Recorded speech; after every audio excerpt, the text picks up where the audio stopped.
Hello, team. Um, I'm going to do these video uploads every week. It's a little weird because I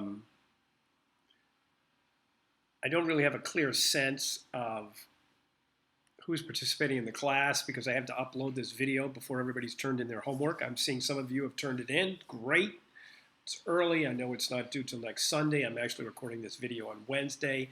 But if I don't record this video now, I'm not sure when I'm going to do it because of the way I'm working at school, I'm not really available to do it. And I want it to be available to you on Sunday night or, pretty quickly when you get going on Module 2. I don't want to do it on Monday after Sunday. So anyways, this module is all about adapting music and sources from music. Having said that, to me, that's not the big deal here. And it's the assignment here or the exercise, which is creating the world, that I really want you to pay attention to. This is an area, I've taught this class multiple times now. This is an area where students really hit a wall, really hit a wall. And I'm going to give you some advice. I'm adjusting this class to teach this in a slightly different way. I think you cannot underestimate the challenge of taking a piece of period public domain material and making it contemporary. I want to talk through some of the issues and some of the solutions to that. And while you may not have picked your PD material, these are key questions you need to ask as you pick it, okay? So I've uploaded onto the exercise, Creating the World, a PDF of a few pages of a PowerPoint that I give when I give this lecture live in a classroom, and you may find that useful to actually look at while you're watching this video because I'm basically going to use that as my source to discuss this. But if not, the video will be explanatory and you can look at that whenever you want to. So basically the deal is you've got to update a period story to the contemporary world. By that, as discussed before, we're talking 70s, i.e. 1970 through the future. You can do a science fiction story. So that really means you must change the world of your story. Most PD stories take place before 1924. So therefore, you're going to have to update that world where that takes place. And by world, we mean technology, society, social norms, etc. Remember, you have a lot of freedom here. You can change it to wherever you want. You can take a story that is set in Victorian England and put it in your hometown. That's just fine. You have a lot more. Most students, for some reason, get hung up on how much freedom they have. You have a lot of freedom to make a lot of different choices. But as far as creating the world, the overall goal is to make your characters' choices and their actions plausible in the world in which you create, the contemporary world in which you create. So they need to make sense. Otherwise, it's not going to work. Additionally, the rules of your world must be established early in the story and consistent throughout. This is a big area if you're going to work with things like fantasy or science fiction. You must establish those rules early and you must be consistent with them, okay? Now, there are many challenges in creating a world. Technology and science are a big one. If you're doing a story that requires isolation, i.e. a lot of Gothic stories, Dracula comes to mind, or Frankenstein, keep in mind these stories require isolation. That the protagonists go to a Transylvania and be unable to be in touch, to be isolated from the world around them. Many of these period stories require that. The Secret Garden is another one that requires isolation. So keep in mind that today, with cell phones and the internet, isolation is almost impossible. So you're going to have to, if you're going to do a Gothic, if you're going to do a story that depends upon the protagonist being isolated from the world, you're going to have to think this through very carefully because it's going to be tricky. Also, social hierarchy was often much more important in the past. The low class or the poor had a very different relationship with the nobility or the upper classes or the rich than they do today. In essence, there was much less mobility between the classes. If you were born poor, your parents were probably poor, and your children were probably going to be poor. And you were going to accept that as the natural order of things.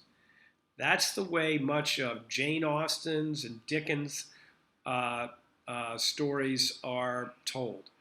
Obviously, there are characters that are strivers who are trying to move between classes, but that gets to be at the core of their story oftentimes. Nowadays, in the United States anyways, while there's certainly inequality and significant issues, there are the mobility between classes is much less. One of the ways you deal with that is that you place your period stories in a society that has a lot of hierarchy implicit in it. High school or military worlds are good examples of that. So, for instance, Clueless, which is an adaptation of Jane Austen's book.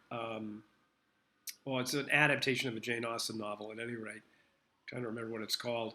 That is set in a high school. 10 Things I Hate About You is an adaptation of Shakespeare's Taming of the Shrew. That is set in a high school. That way, it's so clear that you can see what the classes are: nerds, undergraduates, jocks, cheerleaders, theater people. All these classes are crystal clear, and you can use them as a replacement for social hierarchy. Another key thing is the fantastic or science fiction element. I've seen some wonderful things where people have taken myths and stories which have a fantastic element to them. The Bible could be an example of this. Here's the thing about fantasy. If you're going to imagine gods or vampires or superheroes in the present day, and that's a kind of fantasy, you must figure out the rules of how they function and survive and fit in contemporary society. These rules must be simple, easy to understand, established early, and consistent, okay? So, examples of this would be, there's a vampire movie, go watch the trailer, called Let the Right One In. That's a contemporary vampire movie. Another famous contemporary vampire movie, one of the great movies that you've never seen, is a movie called Near Dark. This is where a group of vampires live in the contemporary world. Similarly, to some degree, Anne Rice's work, Interview with a Vampire, proposes vampires in the contemporary world. I'm focusing on vampires, but you can imagine gods, or, to some degree, Marvel. Thor is a fantasy, right? So it explains how Thor can be in this world without us wondering about it very much. So that's very important. So you must establish the rules by which these fantastic creatures live, or that somebody gets superpowers. Those rules must be simple, easy to understand, established early, and you must be consistent with them. Again, similarly, science fiction is very important to understand. Those rules must be simple, easy to understand, established early, and consistent. One example is Hunger Games. Okay, that's a science fiction world. You might take a look at, on YouTube, there is a clip of the first 5 minutes of Hunger Games. You get it. Star Wars is an example. In both cases, they use a form of narration or information. Star Wars has that famous grid where we see, in a galaxy long time ago, whatever it is, and it lays out how the world is. Similarly, Hunger Games actually starts with a TV interview explaining the history of the Hunger Games. So you need to use some method to establish the world and allow the audience to get where you are, okay? So, but once that world is established, it must be consistent. You cannot change the rules. All right, finally, here's a piece of advice. Another trick I highly, highly recommend is setting your new world in a place you already know. You know, so many people say, okay, I'm going to do a version, I don't know what, a Peter Pan, and I'm going to set it in contemporary London. And then the question I always ask is, oh, so have you been to London? Do you know London well? Do you know what contemporary London is like? Most students at Academy of Art University don't know. They haven't been to London, or have they been to London with their family once, 5 years ago? That doesn't do. You need to have a sense of the place where you're going to set your story. So I highly recommend that you think about setting your story in your high school, your college, your hometown, in your military experience, someplace at any rate that you know the society, the mores, the way things work, the way people look at each other. Um, that's quite important. It's very difficult to for you to set. It's going to be a major research challenge for you to set your story in a world you don't know, okay, that you aren't intimately familiar with. It's done all the time. Screenwriters do it. Let's be clear about that. But honestly, you as a student trying to write an outline in one term don't have time to do that, okay?